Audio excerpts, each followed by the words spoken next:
It is now my great pleasure to introduce our keynote speaker, Her Excellency President Ameenah Gurib-Fakim of Mauritius, a country that has done so well in building up its infrastructure to support its impressive economic development.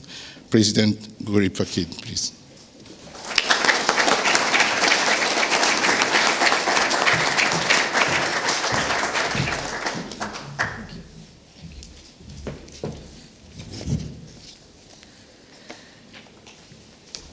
Ladies and gentlemen, good morning. I would like to begin by expressing my sincere thanks for the opportunity to speak at this forum. And indeed, I'm greatly honored to be associated with this very important event. So I bring you greetings from the government and the people of Mauritius. And as the MC has just said, the director has said, what I will try to do is just to explain to you, or rather give you some facts and figures about what we've done so far to promote investment and wherever we can leverage what we have in Mauritius in terms of institution, how to best address the needs of the continent and, of course, beyond. So, as you know, Mauritius is a small island state, a SID.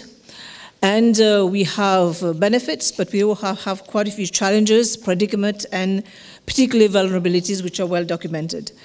And the investment SIDS will have to make to achieve the SDGs will include, for example, climate action, resilience building, which are, of course, simply disproportionate to the scale of the task, which warrants special discussion. But anyway, what we are hoping for is, short of the requisite partnership and support, the aspiration of SIDS, Mauritius, for example, is to transform their economies, improving the lives of the people, so that,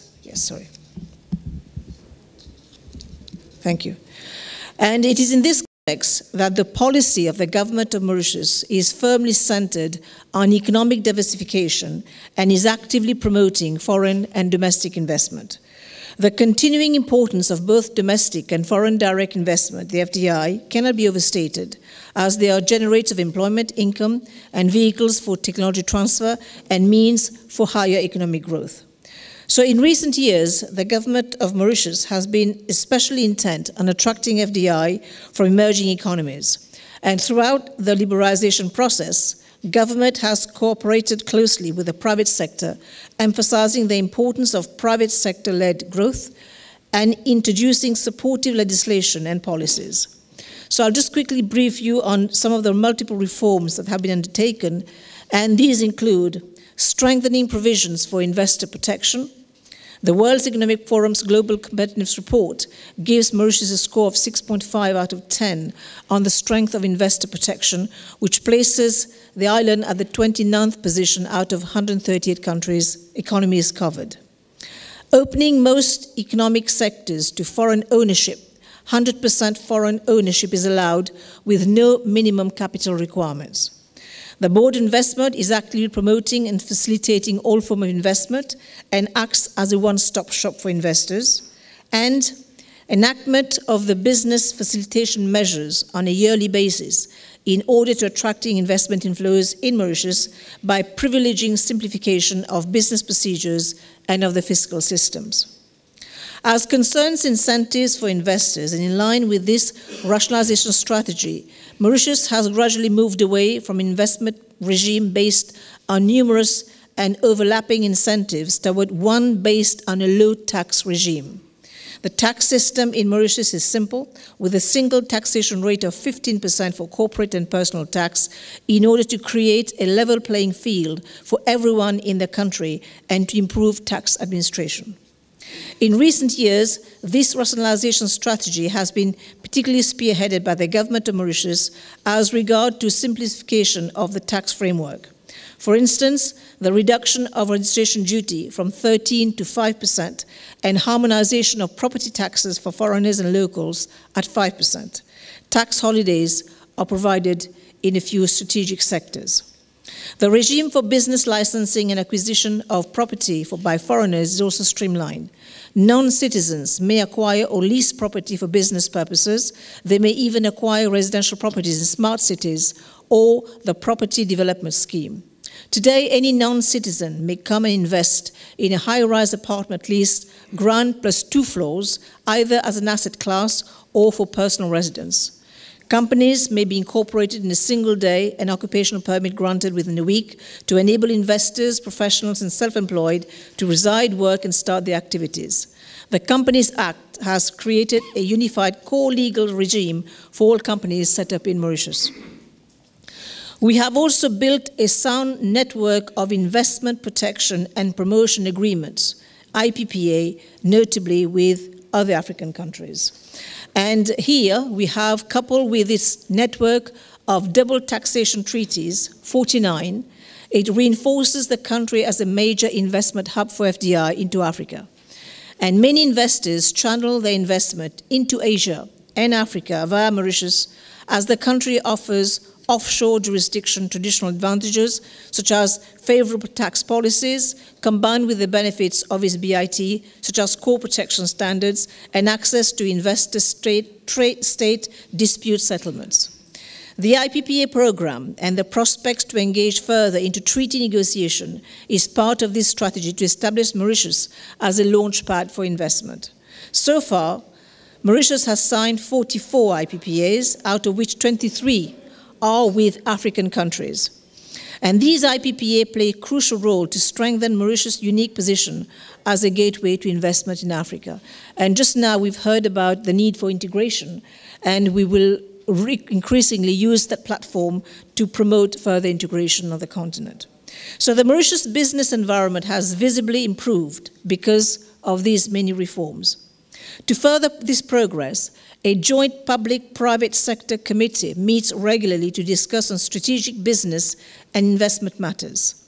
This meeting helps to identify bottlenecks and review systems, procedures, and legislation in order to continuously improve the business environment in Mauritius. So in Mauritius, the FDI has trended between 18 and nearly 20% of gross fixed capital formation, which compares quite favorably against international standards. And net FDI inflow in Mauritius has increased almost by 41% compared to 2015. The policy context and investment trends in Mauritius thus depicts a strong and maintained momentum for simplifying business establishment and rationalization, investment incentives, and tax frameworks so as to better stimulate foreign and domestic investment on the Mauritian economy. In addition, it is important to highlight that Mauritius has an independent judiciary, and in order to facilitate commercial and investment arbitration proceedings, there exists an International Arbitration Act that follows the UNICITRAL model law on international commercial arbitration, LCIA, and is therefore in line with global best practices. Mauritius has therefore the right legal framework and ecosystem for international arbitration. The LCIA Mauritius International Arbitration Center provides a venue for the conduct and administration of both domestic and international arbitrations. The Secretariat of LCIA and MIAC also holds, in cooperation with the International Council for Commercial Arbitration, biennial conferences that are attended at the highest level. Endowed with a set of arbitration and mediation rules, MIAC ambitions to establish Mauritius as the first choice of arbitration for the resolution of cross-border disputes in the SADC region. Economic uncertainties aside, the changing pattern of FDI also provides challenges as well as opportunities. An increasing share of FDI is now originating outside our traditional market of Europe. We are seeing more investment from China, India, and the Middle East. It is also a notable feature of these new region that emerges. Acquisition and partnering are also often a favored route for expansion rather than direct investment. Needless to say, competition is also intensifying as an increasing number of countries focus on FDI to provide an additional source of economic activity. Hence, more countries than ever are ramping up their effort to develop attractive FDI offerings. Therefore, the range of options for Mauritius, in absence of a large market natural resources, is limited to the easing of investment restrictions, the improvement of the investment environment, and the nurturing of traditional and emerging economic sectors. So in this sector, we are pushing with new areas, new emerging areas like medical sciences, clinical trials, biotechnology, and the ocean economy. And recently, we have set up the biopark in Mauritius, which has witnessed an increase in preclinical and clinical trials from major international cosmetic, pharma, and nutrition companies and industries. So it is clear that with the Knowledge Hub, along with biotechnology and new emerging technologies, as well as improved ICT and access to telephony and internet services, we are going to move up into increasingly the knowledge economy. So these existing sectors will thrive, like tourism and real estate, which have been very, very prominent in our economy. But of course, we expect others to emerge while some of the previous one will decline. So the 10 years alone, we have witnessed such many changes. So we have also seen the global business services develop into a key driver of the economy with the establishment of major banks and regional headquarters.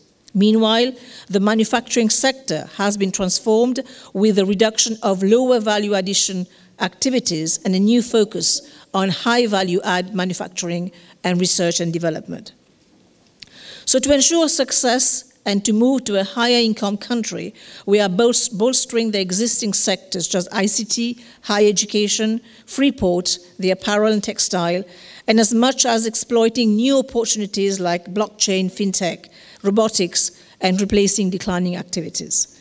And we are also providing incentives to the private sector to develop new smart cities and technopoles across Mauritius. So these smart cities are mixed-use development comprising office, business, residential, and entertainment component, all integrated in a coherent master plan focusing on innovation, sustainability, efficiency, and quality of life. The smart cities will become the new business hubs with an environment-friendly working, living, leisure space aiming at generating their own resources in terms of energy and other utilities and providing for the state-of-the-art connectivity, smart modern transportation, and reducing traffic congestion.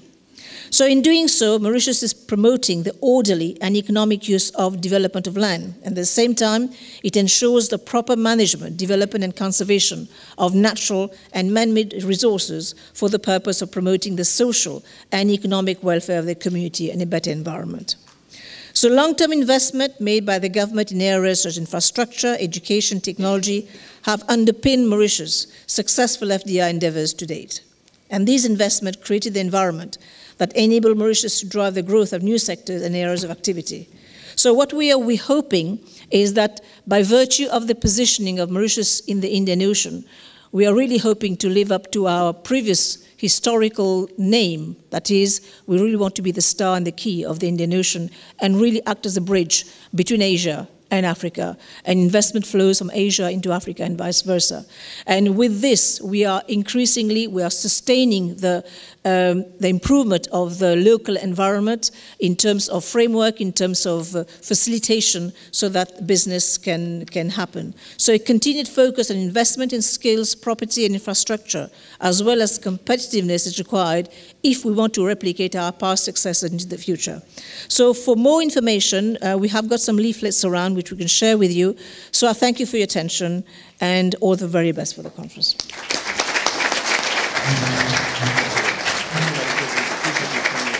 Doing business in Africa. You can't afford to be without Africa Investor.